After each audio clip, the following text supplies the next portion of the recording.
반갑습니다. 우리 성도님들, 우리 옆 사람하고 이번에 잠깐 인사할까요? 오늘 큰 은혜 있는 죄송합니다. 저는 이 시간이 제일 어렵습니다. 은혜 많이 받으세요. 이렇게 할까요? 은혜 많이 받으십시오.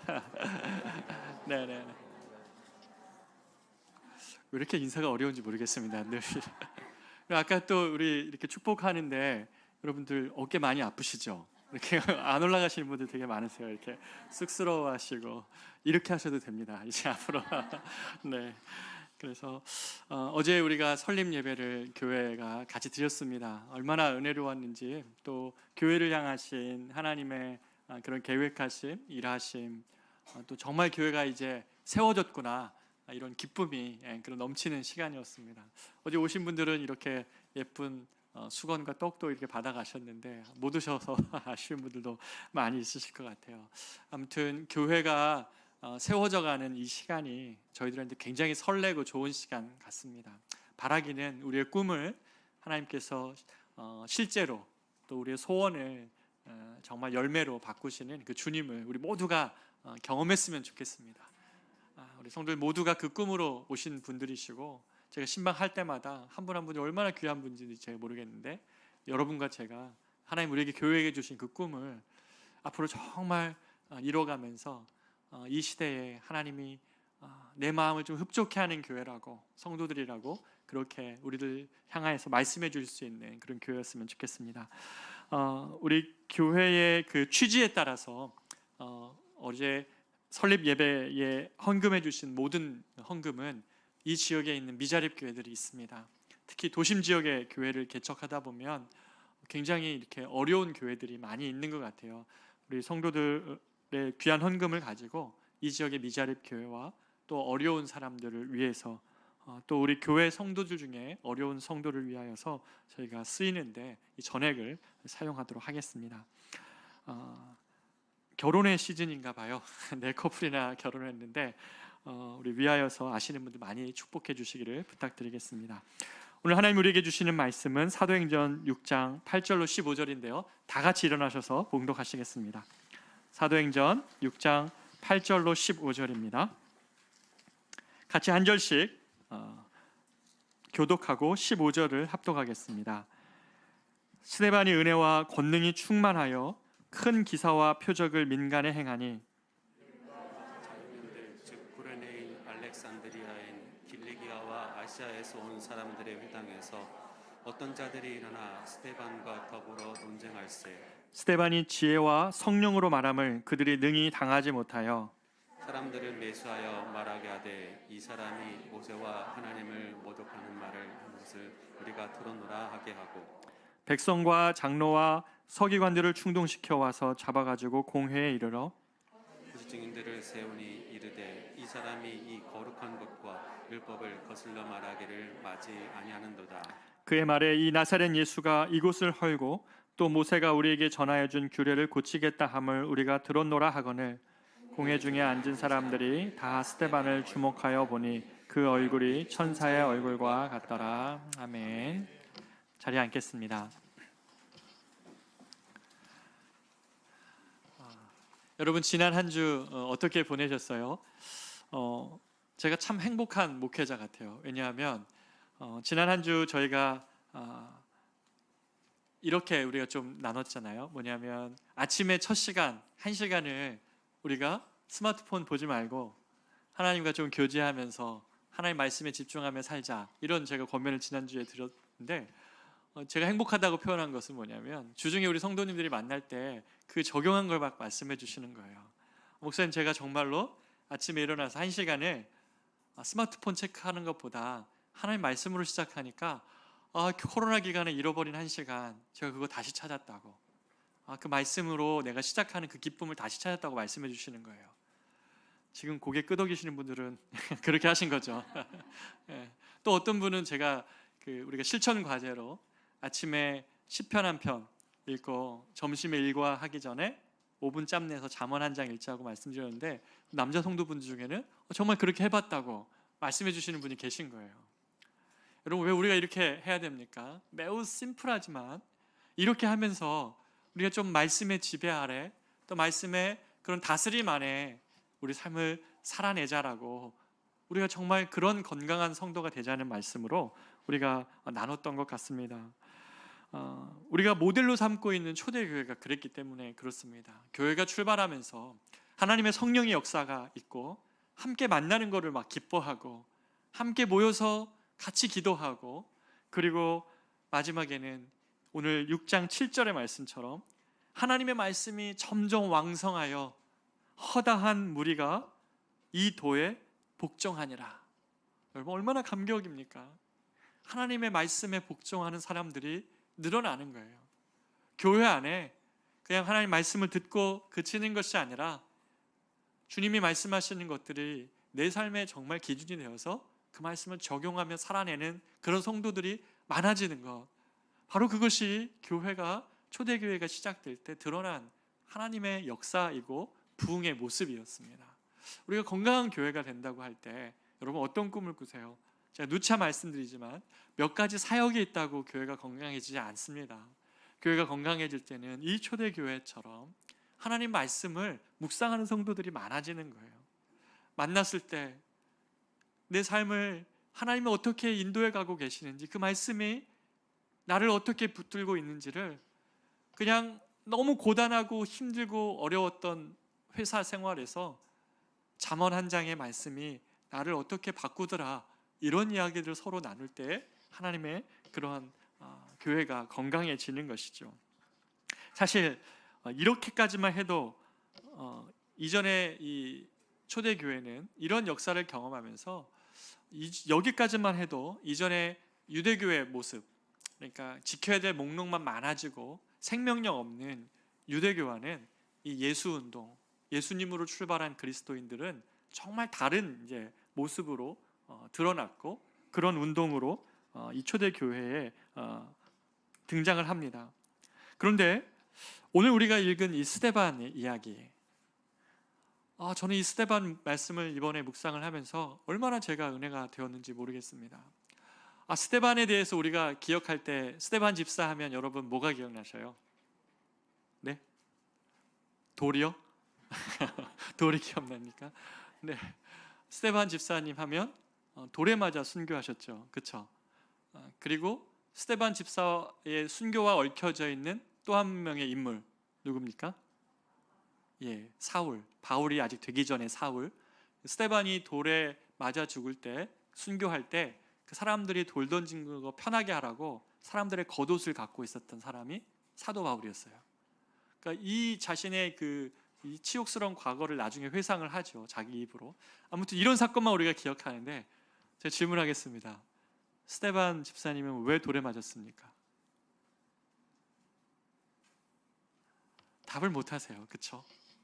그런데 우리가 이 스데반 집사님의 이야기를 들으면, 묵상하면 묵상할수록 이것이야말로 정말 초대교회의 경첩과 같이 하나님의 백성들을 어떻게 준비시키시는지를, 하나님이 어떻게 하나님의 이 초대교회에 등장한 이 그리스도인들을 하나님이 어떻게 바꾸어 가실지를 이 스데반 집사님의 설교를 통해 너무 잘 드러납니다.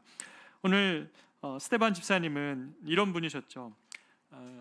초대교회에 구제 사역이 활발했던 것 같아요. 가난한 자들도 많이 있었기 때문에, 특별히 과부들은, 또 혼자 되신 분들은 그런 분이 많기 때문에 헬라파 유대인들과 그 다음에 히브리파 유대인들이 자신의 속한 과부들을 많이 챙겼어요. 구제 사역에 많이 그분들을 섬겼는데, 공교롭게도 이 헬라파 유대인들, 그러니까 이스라엘이 아닌 다른 지역에서 예수님을 믿게 된 이 유태인들은 어떻게 됐냐면, 자기들의 커뮤니티 안에, 그 공동체 안에, 초대교회 안에 이 헬라파 유대인들의 그 과부들, 자꾸 표현이 여기서 그렇게 돼 있기 때문에 그 과부들이 자꾸 구제 대상에서 빠지는 거예요. 그것 때문에 분쟁이 일어납니다. 그러다 보니까 초대교회 사도들이 사람들 모아놓고, 안 되겠다, 우리는 말씀과 기도하는 일에 전무할 테니 이 일을 전문적으로 할 수 있는 7 집사를 뽑자. 그렇게 7 집사를 뽑았는데 그 중에 한 명이 바로 스데반 집사님입니다. 스테판이라는 단어 자체가 앞에 여러분 구약에서 못 들어봤을 거예요. 왜요? 이분이 헬라파 유대인이었거든요. 헬라파 유대인이었기 때문에 이 헬라파 구제를 잘 할 수 있었던 분이시죠. 그런데 보면서, 스데반 집사님을 보면서 참 놀라운 건 뭐냐면 우리가 구제와 봉사를 자칫 잘못하게 생각하면 교회 안에서 아이고 말씀 전하는 게 더 중요하지, 그리고 뭐 기도하는 게 중요하지, 뭐 또 어떤 뭐 전도 사역이 이런 것만이 중요하니까 구제와 봉사는 후순위 내지 거기는 어떤 기도와 말씀과 이런 것과는 관련이 없다고 생각할지 모르지만, 오늘 구제와 봉사를 전담하기로 세워진 스데반을 향한 성경의 묘사를 한번 보십시오. 놀라게 되는데 5절을 한번 보겠습니다. 스데반을 향한 5절의 설명을 보면 믿음과 성령이 충만한 사람 스데반 이렇게 되어 있습니다. 그리고 8절에 보면 스데반이 은혜와 권능이 충만하여 큰 기사와 표적을 민간에 행하니 이렇게 되어 있고, 10절에 보면 스데반이 지혜와 성령으로 말함을 그들이 당하지 못하여. 여러분, 봉사의 일을 위하여 섬기는 이 스데반에게 성경이 표현하고 있는 걸 보면 믿음과 성령이 충만했다 그러고 은혜와 권능이 충만했다 그러고 지혜와 성령으로 말하게 함을 말했다고 이렇게 표현합니다. 교회 안에 어떠한 일도 우리가 주님을 섬기는 일에 이 은혜와 권능과 성령이 필요하지 않은 일은 하나도 없는 것 같습니다. 자칫 잘못하면 봉사일을 하면서도 사람의 일로 바꿔버리는 것이 얼마든지 가능하기 때문에 우리는 그런 것 같아요. 이 스데반에 대하여서 우리가 이야기를 할 때 오늘 본문의 이야기는 어떤 내용이냐면, 스데반이 권능이 충만해서 봉사의 일을 하고 사람들 사이에 들어가서 큰 기적과 이사와 표적을 해냈다, 미라클과 사인을 했다, 이렇게 영어로 표현되어져 있는데, 이렇게 주목을 받으니까 어떤 일이 일어나냐면 한 논쟁이 붙은 겁니다. 일단의 사람들이랑. 그들은 누구냐면 먼 지역에서 온 사람들이에요. 멀리 아시아, 오늘 보면 9절에 이렇게 돼 있죠. 자유민들, 즉 구레네인, 알렉산드리아인, 길리가인, 아시아에서 온 사람들, 이들과 분쟁이 붙은 겁니다. 왜 분쟁이 붙었냐면 이들은 왜 왔습니까? 여기에 멀리서 지금 예배하러 왔어요. 예루살렘 성전에 예배하러 온 사람들인데, 이 지금 스데반이 뭐라고 주장하냐면 아니라는 겁니다. 하나님의 임재가 여기에 국한되지 않다, 예수님은 성전을 사흘 만에 헌다고까지 말씀하셨다라고 얘기를 하니까, 아니 나는 기껏해서 멀리서 여기까지 왔는데 하나님의 임재가 거기 있다고 생각하고 거기까지 왔는데, 스데반은 아니라는 겁니다. 하나님은 이 건물 안에 갇히지 않았다라고 주장을 하니 큰 다툼이 일어나는 것이죠. 네가 틀렸다, 내가 맞았다, 이렇게 된 겁니다. 이렇게 되자 이 사람들이 사람들을 매수해가지고 스데반을 종교법장에 신고를 합니다. 그러면서 내용을 뭐라고 신고하냐면, 이 사람이 나사렛 예수의 주장에 따라서 성전을 헐겠다고, 예수님이 성전을 헐겠다고 말했다고 이렇게 주장을 하고 고소를 한 것이죠. 14절 한번 보겠습니다. 그의 말에 이 나사렛 예수가 이곳을 헐고 또 모세가 우리에게 전하여 준 규례를 고치겠다 함을 우리가 들었노라 하거늘. 이 매수당한 이 사람들이 이 스데반이 나사렛 예수가 이곳을 헐고 모세가 우리에게 준 규례를 고치겠다 함을 들었노라 하거늘, 이렇게 고소를 한 겁니다. 이 사람들의 말과 그리고 이어진 7장의 스데반의 설교 이후에 사람들은 광분을 합니다. 스데반의 설교를 듣고 나서. 그러면서 갑자기 7장 57절에 이르면 이렇게 얘기합니다. 그들이 큰 소리를 지르고 막 귀를 막았다 그래요. 큰 소리를 지르면서 듣기 싫다고, 그러면서 일제히 그에게 달려들어가지고 성 밖으로 그를 데리고 가서 돌로 친 겁니다. 아니 도대체 무슨 일이 일어납니까? 스데반의 설교가 어때있길래 그들을 그렇게 광분하게 만들어 스데반을 돌로 친 것입니까? 오늘 저는 이 스데반의 설교를 주목해 보고자 합니다. 이 스데반의 죽음은 헛된 죽음이 아니었고 초대교회가 세워지는데 결정적인 역할을 한 죽음이자 설교였기 때문입니다. 스데반의 설교의 핵심이 뭘까? 우리가 먼저 이것을 정하고 가면 좋겠는데, 스데반의 설교의 핵심은 하나님은 건물 안에 갇히지 않는다는 겁니다. 여러분 잔뜩 기대하셨다가 너무 익숙한 말 들으신 거죠? 아닙니까? 교회가 건물이 아니라는 말, 하나님의 건물 안에 갇히지 않는다는 말 여러분 많이 들으셨을 겁니다. 그런데 이것은 당시 유대 지도자들의 그 또 유대인들의 신념을 흔드는 말이었어요. 하나님은 성전에 임재하시는 것이지 하나님이 어떻게 성전 밖에도 임재할 수 있고 또 하나님이 건물 밖에 계신다, 이런 말은 그들의 신념을 흔드는 것이죠. 왜냐하면 이스라엘 백성들은 우리가 포로 후기 때 보면 알겠지만 이스라엘 성전의 패망을 하나님의 임재의 떠남이라고 생각을 했거든요. 그 성전의 회복이 하나님의 임재가 다시 돌아올 거라고 믿었기 때문에 성전은 그들에게 그런 곳이었습니다. 그런데 당시에 이 예배가 하나님의 임재가 성전 안에만 있다라고 하는 이것이 이 유대교를 어떻게 만들어 버렸냐면 먼 거리에서 예배 드리러 사람들이 와야 되잖아요. 그럼 예배 드리러 올 때 동물을 못 데리고 오는 거예요. 중간에 먹이도 먹여야 되고 막 분명히 출발할 때는 뚱뚱한 아이였는데 먼 거리로 오니까 못 먹어가지고 삐쩍 말라 있고, 그러니까 안 되니까 어떻게 되냐면 돈을 가지고 왔어요. 그래서 성전에서 제사 드리기 전에 재물을 사고 팔았습니다. 그러다 보니 어떻게 되냐면 돈이 발생하고 이익이 발생하다 보니까 거기에서 이권이 발생을 하고 결국 거기에 돈이 성전 지도자들에게 흘러들어가는 이러한 시스템이 그 안에서 부패 시스템이 작동을 한 거죠. 그것만입니까? 자리세라는 개념이 생기고 종교 지도자들에게 그 돈이 흘러간 것뿐만 아니라 지도자들은 높은 자리에서, 성전이라는 높은 자리에서 종교적 권위를 행사하는 넓은 소매 옷을 입고 복잡한 종교 의식과 율법으로 가까이 갈 수 없는 그런 유태교가 돼버린 것이죠. 반면 똑같은 시기에 예수님은 어디에 계십니까? 예수님은 저작거리에 계셨고 길거리에 계셨고 광장에 계셨고 가난한 자들과 병든 자들과 함께하고 계셨고 소외된 자들과 배고픈 자들 사이에 틈에 서 계셨습니다. 여러분, 이 대조가 보이십니까? 성경은, 신약 성경은 말합니다. 하나님의 임재는 어디에 있습니까? 하나님의 임재는 어디에 있는 것입니까? 라는 질문을 하고 있는 것이죠. 스데반은 질문합니다. 창조주 하나님은 어디에 계실까요? 창조주 하나님께 드리는 예배는 어떠한 예배인가, 이어야 되는가라고 지금 신약의 성도들에게 묻고 있고 도전하고 있는 거라고 오늘 본문은 해석할 수 있습니다. 스데반은 이렇게 얘기합니다. 창조주 하나님은 인간이 만든 구조물 안에 갇히지 않는다. 하나님은 그 인간이 만든 것보다 훨씬 크신 분이시다라는 선언을 하는 것이죠. 스데반은 하나님의 임재는 성전 안에만 있는가라는 질문을 던지면서 자신의 이 이야기를 4명의 인물을, 구약의 인물을 뽑아서 이야기를 합니다. 이 4명의 인물을 통해서 하나님은 이스라엘만이 아닌 이방 땅에도 계셨다. 하나님은 가나안만이 아닌 그들이 수치스럽게 여겼던, 그래서 애굽으로 가는 것을 마치 하나님의 임재에서 떠나는 것처럼 생각했던 애굽에서 오히려 하나님이 역사하셨다.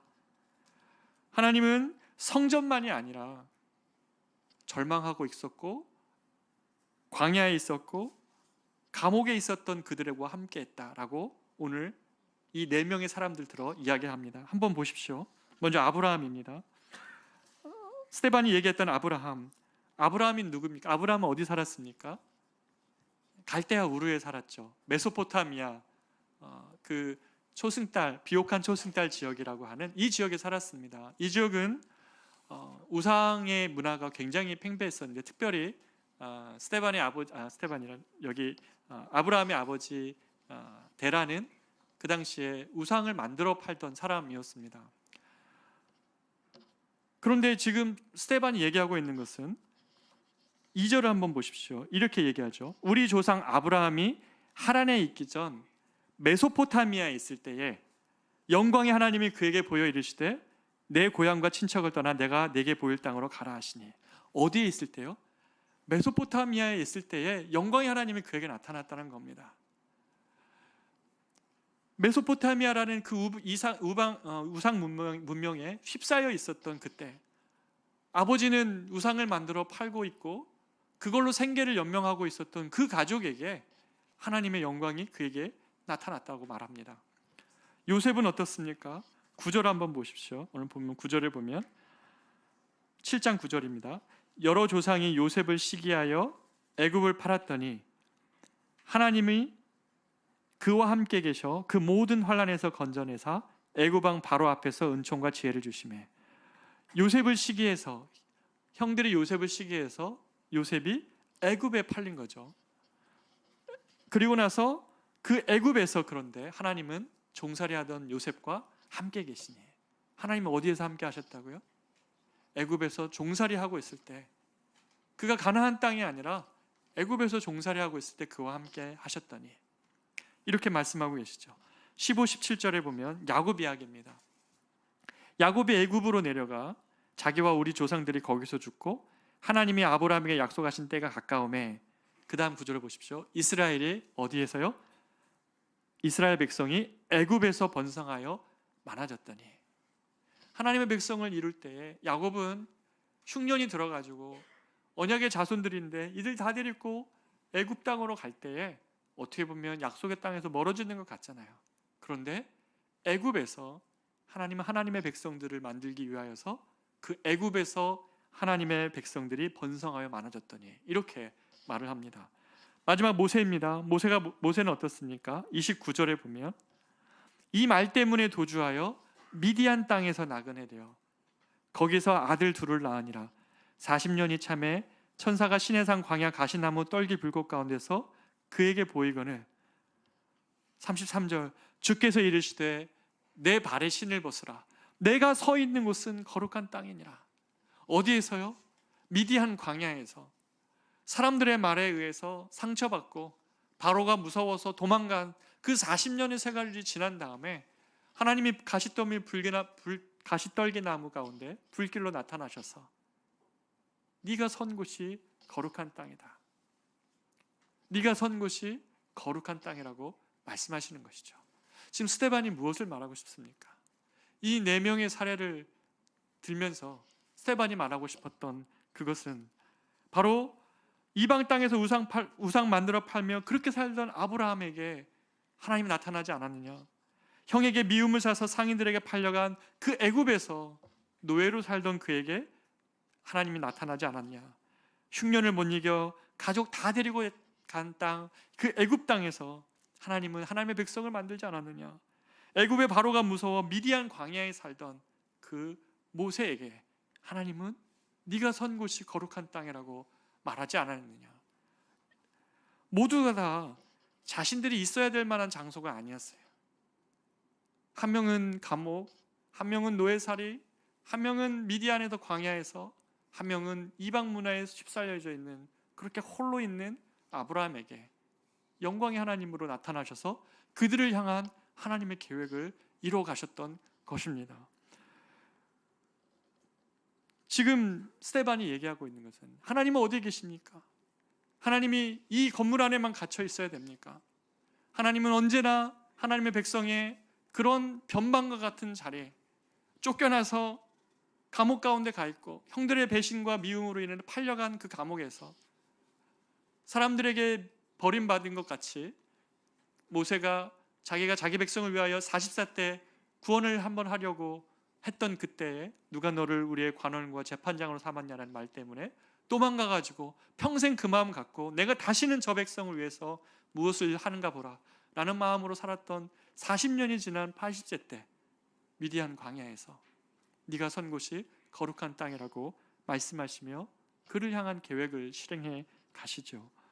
하나님의 임재가 감옥에서도, 실패한 자리에서도, 도망하여 떠난 미디안 광야에서도, 흉년을 피해 돌아간 애굽에서도 언제나 그곳을 하나님의 계신, 하나님이 일하시는 현장으로 바꿔내셨습니다. 무엇이요? 하나님의 임재가, 하나님의 함께함이 바꿔내는 겁니다. 그런데 왜 당신들은 일부러 저 멀리에서 일부러 여기까지 오느냐? 하나님이 어떠한 하나님이시냐? 우리가 있는 삶의 그 자리에서 우리와 함께 하시는 그 하나님이 아니신가라는 것을 말하고 있는 것이죠. 스데반은 그래서 자신의 설교 말미에 이렇게 선언을 합니다. 사도행전 7장 47절인데요. 사도행전 7장 47절을 우리 한 목소리를 한번 읽어보겠습니다. 시작. 솔로몬이 그를 위하여 집을 지었느니라.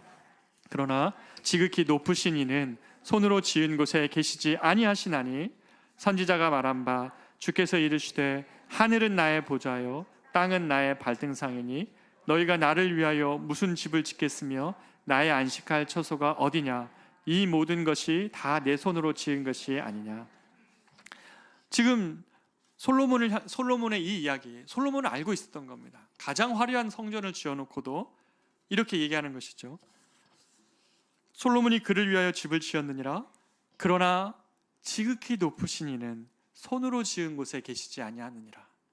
선지자가 말한 바 주께서 이르시되 하늘이 나의 보좌고 땅이 나의 발등상인데 너희가 나를 위하여 무슨 집을 지으며 나의 안식할 처소가 어디 있느냐 이 모든 것이 다 내 손으로 지은 것이 아니냐라고 말씀하시며 주님은 건물 안에 갇히지 아니하신다라고 말하고 있는 것입니다.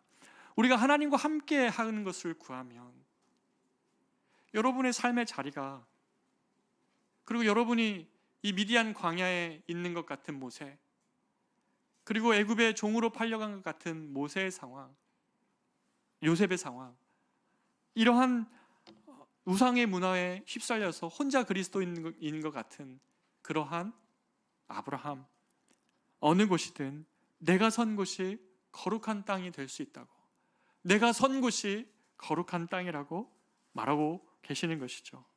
존 스토트 목사님은 그래서 이것을 이렇게 정의를 합니다. 이 네 시기, 이 네 명의 사람의 시기를 연결하는 특징은 그 시기 중 어느 때에도 하나님의 임재가 어떤 특정한 장소에 제한된 적이 없었다는 것이다.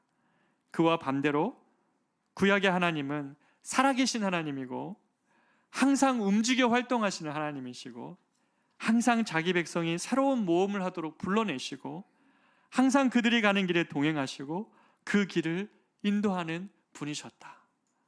그럼 이 말씀이 너무 우리에게 도전이 됩니다.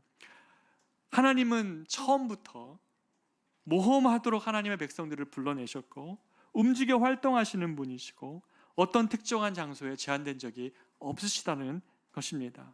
그러면서 계속 이렇게 이야기합니다. 만일 그분께 이 땅에 어떤 집이 있다면 그것은 그가 거하시는 그의 백성과 함께 있는 것이다. 그러므로 그분의 언약의 약속에 따라 그들이 있는 곳이라면 어디에나 그분도 역시 계신다.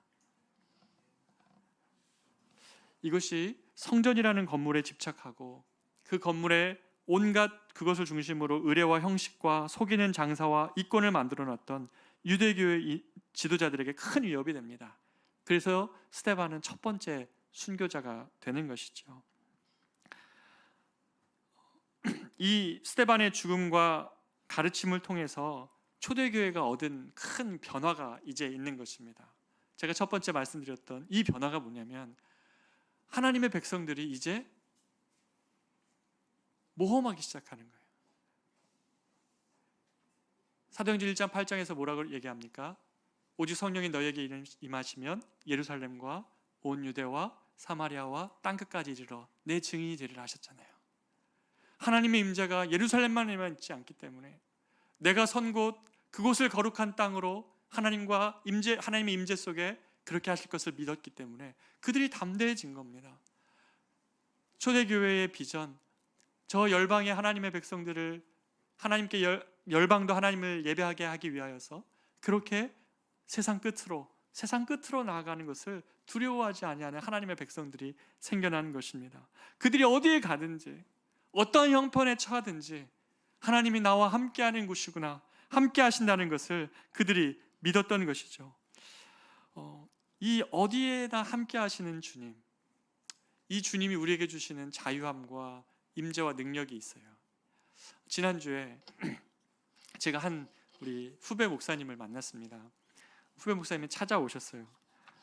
이분은 실은 참 신실하신 분이시고 굉장히 큰 공동체에서 이렇게 영향력 있게 사역을 하던 분이었습니다. 굉장히 기대가 되었던 분인데 지금도 그렇습니다. 그런데 이분이 서울 지역에 장소 한 곳을 얻어 개척을 했는데 하필 코로나가 바로 터지기 전에 한 거예요. 공교롭게 코로나가 바로 터지기 전에 하면서 이 개척에 동참한 사람들은 멀리 있어가지고 이 교회 주중에 나오기도 어렵고 또 주일날도 나오기가 어려운 형편이 됐습니다. 그러면서 그 지역의 사람들은 그 교회를 찾지 않았어요. 이 목사님이 저한테 뭐라고 얘기했냐면, 목사님, 제 개척하다 보니까 섬이 된 것 같아요. 그 지역에서 교회가 섬 같대요. 아무도 찾아오지 않고 그냥 섬처럼 존재하는 그런 교회 같다고. 그런데 이렇게 어려운 형편에 있다 보니 사람들 찾지 않았는데, 며칠 전에는 오래된 상가이다 보니까 이 오수관이 터진 거예요. 그래가지고 지하 계단으로 내려오는 거기가 냄새로 가득해가지고 교회에 들어갈 수가 없게 된 것입니다. 이 목사님이 낙심되어서 하시는 말씀이 뭐라고 그러냐면, 목사님, 제 그릇이 이 정도밖에 안 되나 봐요. 하나님이 나에게 맡기시는 게 이 정도인가 봐요 라고 말을 하는데 너무 마음이 짠했습니다. 그런 분이 아니셨거든요. 지금 어려움을 겪고 있는 그런 상황일 뿐인데 그 말이 너무나 그 마음을 대변하는 것 같았습니다. 그리고 하는 말이 뭐라고 그러냐면, 경제적 형편이 어려워가지고 아르바이트가 아니 일을 하기 시작했는데, 이 퀵보드 아시죠? 퀵보드. 그 퀵보드에 배터리를 가는 일을 시작하셨다는 거예요. 그러면서 어플리케이션을 키면 어떤 퀵보드가 배터리가 나간 줄 알아서 그 지역을 가서 그 배터리를 가는 일을 한다고 말을 합니다. 목회자가 어려워도 교회를 지켜야지, 이런 말을 할 수 있는 상황이 아니었고, 그 목사님의 형편을 좀 위로하고 싶어서 제가 어떤 말로 위로할까 이렇게 생각하고 있었는데, 근데 뜻밖의 말을 하는 거예요. 뭐라고 얘기하냐면, 그런데 목사님, 저 괜찮아요. 제가 이곳 강남에서는 교회가 마치 섬처럼 느껴졌는데, 그 지역이 영통 지역이었거든요. 영통 지역 곳곳에서 그 배터리를 갈면서 그 영통 지역을 곳곳 골목골목을 다 다녔다는 거예요. 그러면서 그 지역이 눈에 들어오고, 그 지역의 형편이 어떤지도 알게 되고, 그 지역의 사람들이 어떤지도 알게 되고, 그러면서 여기에서 다음 지역으로 이동할 때마다 기도하게 되더라는 거예요. 그러면서 영통 지역이 눈에 들어오고, 영통에 있는 사람들이 눈에 들어오고, 그렇게 그분이 이동할 때마다 예배하고 기도하기 시작을 한 겁니다. 그러다 보니 이분 안에 기쁨이 있었어요, 오히려. 그러면서, 목사님, 내가 저 섬처럼 있었던 저 지역에서보다 이쪽 지역에 와가지고 우리 성도들이 이쪽에 사니 이곳에서 다시 교회를 시작하고 싶어요 라고 이야기를 나눴습니다. 여러분, 이분이 무엇이 바뀌었습니까? 이분이 있어야 될 곳에 없다고 비난할 수 있습니까? 저는 오히려 이분이 그렇게 전기 배터리를 갈면서 자신의 삶을 그렇게 마치 소명의 자리에서 벗어난 것처럼 그렇게 보일지를 모르지만, 오히려 그곳에서 그는 예배하기 시작했고, 하나님이 그분을 통해서 일하실 하나님의 새로운 곳을 그 삶의 자리에서 오히려 발견하고 소망 가운데 그렇게 기도하는 걸 보면서, 바로 이런 것 아닌가. 우리가 이 스테반을 통해서 우리에게 가르쳐주는 삶의 메시지처럼, 하나님은 어떤 한 곳에 갇혀 계시는 것이 아니라 우리가 마치 낭떠러지 같이 서 있는 바로 그곳에서 하나님은 하나님의 임재로 우리를 바꾸시고, 전기 배터리 하나 갈면서도 하나님을 예배할 수 있고, 그렇게 지역을 다니면서 오히려 하나님께 기도하면서 자신의 예배를 회복했다고 말하는 이 목사님의 말처럼, 저와 여러분의 삶의 자리가 마치 이 요셉과 같이 팔려온 것 같고, 형들의 시기 속에서 노예살이하는 것 같고, 어떤 끝 지방에 서 있는 것 같은 미디안의 광야에 서 있는 모세와 같을지라도, 하나님이 우리와 함께하고 계시면 그곳이 내가 선 곳 거룩한 땅이라고, 너를 위한 하나님의 나의 계획을 시작하는 곳이라고, 그렇게 주님은 우리에게 말씀하고 계시는 것이죠. 만약 우리가 영혼이 메마르고 곰핍할 때 성전에 나와 기도하는 것, 저도 좋아요. 그래서 우리 교회 예배를 위해 기도할 때 저는 우리 성도님들이 오셔서 우리 교회 안에서 같이 예배했으면 좋겠어요. 기도했으면. 교회를 개척할 때 우리 성도님들이 가장 했던 바람이 뭐냐면, 우리 지역에도 이제 내 교회가 생겨서 어렵고 힘들 때 와서 기도하고 싶다고 그렇게 말씀을 해주셨어요. 그게 너무 좋았고, 그런데 지하로 내려올 때 혹이라도 힘들까 봐 오시면서 혹시 보셨죠? 하나님은 사랑이시라라는 편말 저 앞에 보셨죠? 저걸 왜 붙여놨겠습니까? 여러분이 이곳에 들어올 때 하나님의 임재를 경험하고 어떤 어려움 때문에 오셔서 기도하게 될지 모르지만 하나님이 사랑이시라는 걸 기억하며 기도하셨으면 좋겠다는 마음으로 그렇게 붙여놓은 겁니다.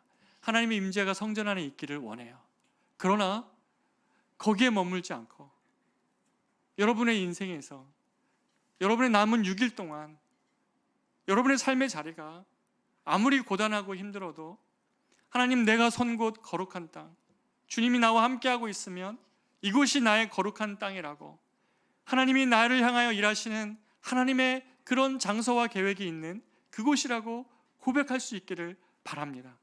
스데반이 자신의 죽음으로 이야기하고 싶었던 게 뭡니까? 스데반이 죽을 때 오늘 7장 55절에 보면 아주 독특한 장면 하나가 나오는데, 스데반이 돌 맞고 있을 때에 스데반이 우러러 하늘을 보니 하나님께서 어떻게 계시냐면, 보통은 보좌 우편에 앉아 계시는데 보좌 우편에 서 계신 걸 보더라, 이렇게 말합니다. 이것이 초대교회 성도들의 안고 섬을 좌우하는 너무나 중요한 순간이었기 때문에 스데반의 희생을 하나님의 보좌 위에서 벌떡 일어나 보면서도 이 성도들이 그냥 어떤 건물로 갇힌 교회의 종교 생활하는 것이 아니라 그들의 삶의 자리에서 그들의 선 곳을 하나님의 거룩한 땅으로, 내가 선 곳 거룩한 땅으로 바꿔내는 이 은혜와 역사들을 경험하는 초대교회 성도들로 바꿔내기를 원하셨던 것이죠. 갇혀있는 것이 아니라 경계를 뛰어넘고 하나님을 의지해서 경계를 뛰어넘어 나아가고, 그들이 선 곳에서 뒤로 물러나 침륜에 빠져가는 것이 아니라 하나님의 임재가 있는 곳으로, 여러분의 직장에서, 여러분의 정말 어려운 그 회사의 생활 가운데, 여러분의 정말 어려운 가정의 현실 앞에서 하나님, 내가 선 곳을 거룩한 땅으로 바꾸실 능력이 주님께 있습니다. 내가 회피하지 않겠습니다. 하나님의 백성으로 하나님의 임재가 있다면 미디안 광야도 네가 선 곳 거룩한 땅이라고 말씀하시는 그 주님, 우리가 그 주님을 믿자고 스데반이 그렇게 외치다가, 아니다, 종교는 하나님은 건물 안에 계신다라고 말하는 종교 지도자들에게 죽임을 당한 것입니다. 하나님이 우리에게 이 아침에 무엇을 말씀하십니까? 저는 여러분이 지난 한 주간 아침에 일어나 한 시간을 하나님 말씀을 묵상함으로 시작하자고 했던, 그걸 잘 따라준 거 너무나 감사합니다. 이번 주 두 번째 실천 과제가 있다면 우리가 이렇게 하면 어떨까요? 우리가 삶의 자리에서 출근했을 때 내가 선 곳 거룩한 땅, 내가 선 곳 거룩한 땅, 하나님의 임재로 이 비참한 현실이, 이 어려운 현실이 하나님이 함께 하시는 내가 선 곳 거룩한 땅이라고 외치며 시작하는 하루와, 힘들고 지쳐서 오늘 어떻게 해야 될지, 수많은 과제와 수많은 어긋난 관계와 수많은 나의 형편을 두고 어려워하면서 시작할지, 여러분, 우리가 어떤 결정을 해야겠습니까? 내가 선 곳 거룩한 땅이라고 선포할 때 하나님 우리 가운데 우리가 선 곳을 하나님의 임재의 장소로 바꿔주실 것입니다. 여러분, 이 우리의 경계를 넘어서게 하는 이 은혜가 첫 번째라면, 짧게 두 번째 하나를 더 말씀 나누고 마치고자 하는데, 이 스데반을 통해 우리에게 가르쳐주는 이 메시지는 우리가 우리의 삶을 예배로 드리게 하게 만듭니다. 우리의 영혼이 메마르고 곰핍할 때 성전에 나와 기도하는 건 너무 중요하지만, 그러나 또 하나 간절한 바람이 매일매일 살아내야 되는 우리의 가정과 직장에서 우리가 거룩한 땅이 되기를 원하는데, 이 개념을 사도 바울이 어떻게 발전시키냐면 고린도전서 6장 19절에 이렇게 얘기합니다. 너희 몸은 너희가 하나님께로부터 받은 바 너희 가운데 계신 성령의 전인 줄 알지 못하느냐. 교회 개념이 어떻게 바뀌었습니까? 건물에서 우리로 바뀌는 거죠. 우리 안에 성전인, 우리 안에 계신 주님 때문에 우리를 교회라 말씀하시고 성전이라 말씀하시며, 너희 몸을 하나님이 기뻐하시는 거룩한 산 제사로 드리라.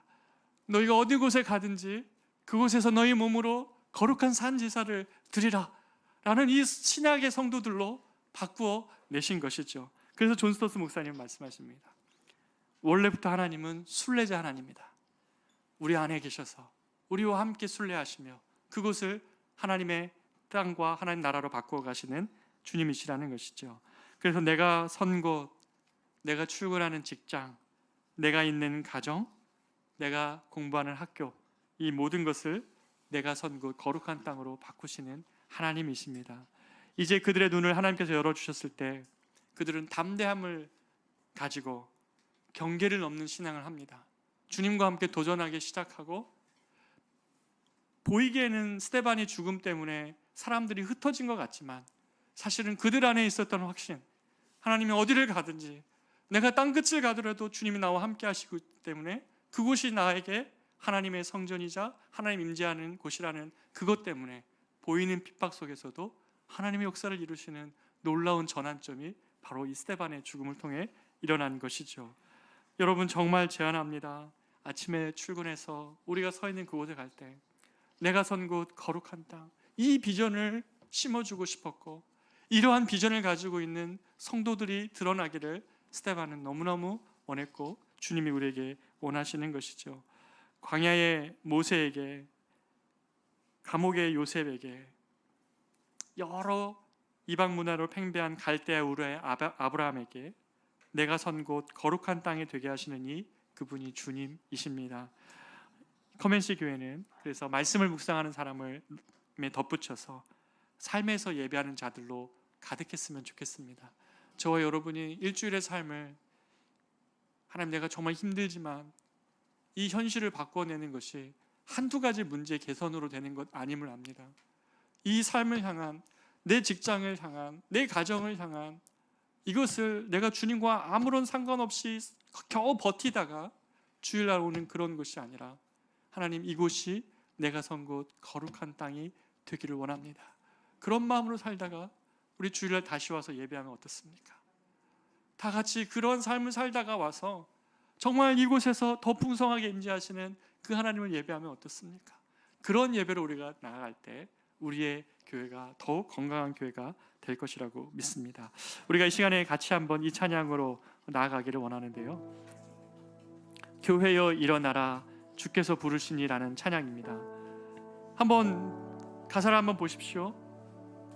교회여 일어나라 주께서 부르시니, 두려움과 실패 내려놓고 교회여 일어나라, 교회여 일어나라 주께서 보내시니, 우리를 부르신 삶의 자리에서 교회여 일어나라. 우리 자신을 향한 선포이기도 합니다. 우리가 이 시간에 같이 한번 이 찬양으로 주님께 나아가도록 합니다. 교회여 일어나라, 교회여 일어나라 주께서 부르시니, 주께서 부르시니, 두려움과 실패 내려놓고 두려움과 실패 내려놓고 교회여 일어나라. 교회여 일어나라. 여러분에게 선포합니다. 교회여 일어나라, 교회여 일어나라 주께서 보내시니, 주께서 보내시니, 우리를 부르신 삶의 자리에서 부르신 삶의 자리에서 교회여 일어나라. 교회여 일어나라. 우린 세상의 빛, 세상의 빛, 하나님의 편지, 하나님의 편지, 주의 교회를 통해 세상이 주를 보리라. 세상이 주를 보리라. 일어나라 아버지 사랑으로. 일어나라 아버지 사랑으로. 여러분 영혼을 선포합니다. 아버지 능력으로, 아버지 능력으로 서로 하나 되어 그 빛을 비추라. 그 빛을 비추라. 노래하라 아버지의 사랑을, 노래하라 아버지의 사랑, 아버지의 크심을, 아버지의 크심을, 이 삶의 노래로 주님을 나타내라. 주님을 나타내라. 다시 한번 고백하면 일어나라, 일어나라.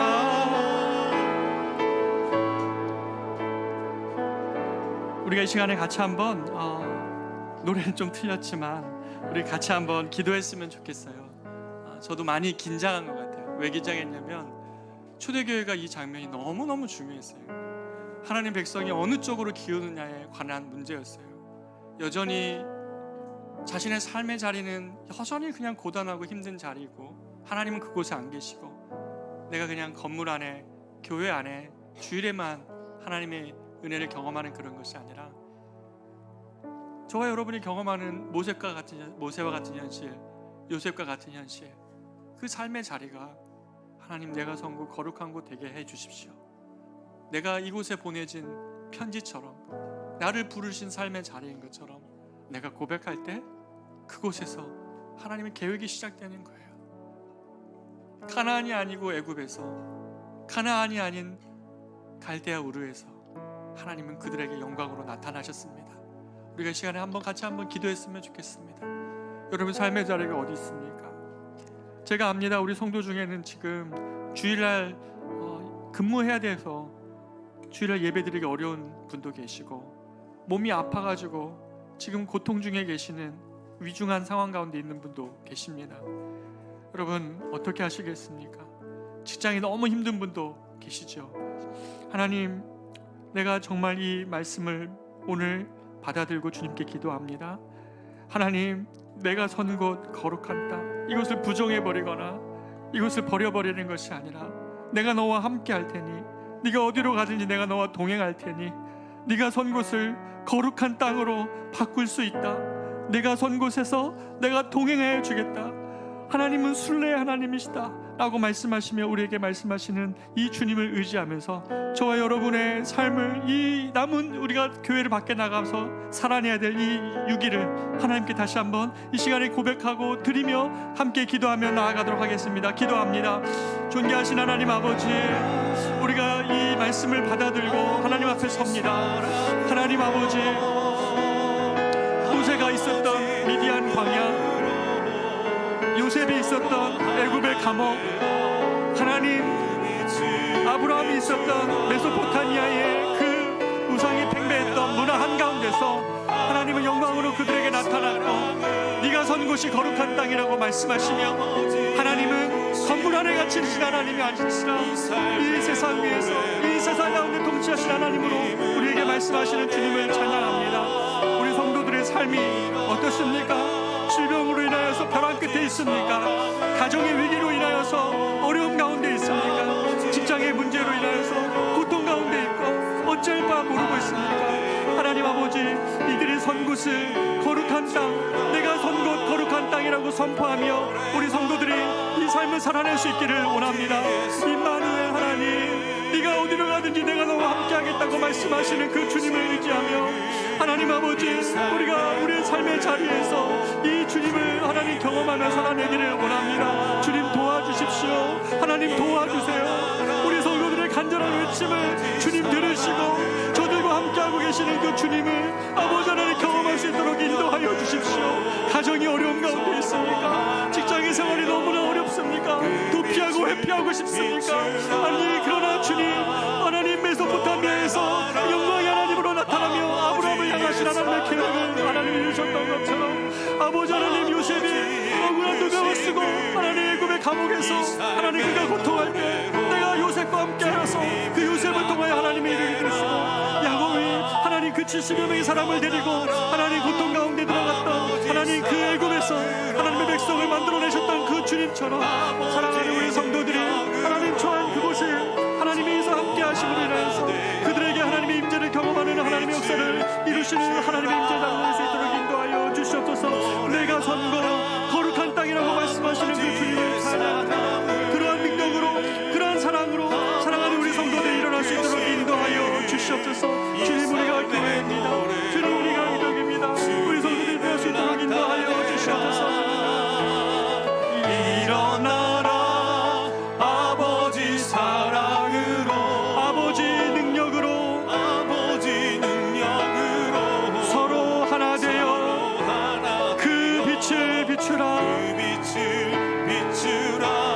노래하라 아버지의 사랑을, 아버지의 사랑을, 아버지의 크심을, 아버지의 크심을 이 삶의 노래로, 이 삶의 노래 주님을 나타내라, 주님을 나타내라. 일어나라, 일어나라. 나의 노래로, 나의 노래로 주님의 성전을 지으리. 높임을 받으소서. 이스라엘의 찬송 중 거하신 주님을, 거하신 주님을 거룩하십니다. 두 손 들어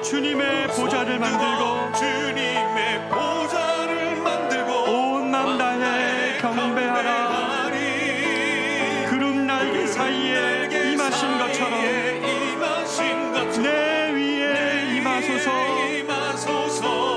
하나님, 우리가 어디 이곳에 있으니 우리가 이곳에서 이 땅을 치유하소서. 하나님, 우리가 어디에 있든지 주를 높이리라. 선포합니다. 열방들아, 주님을 송축할지어라. 그 발 아래 입 맞추라. 그 영원한 통치자 주 예수 그리스도, 그는 위대하시노라.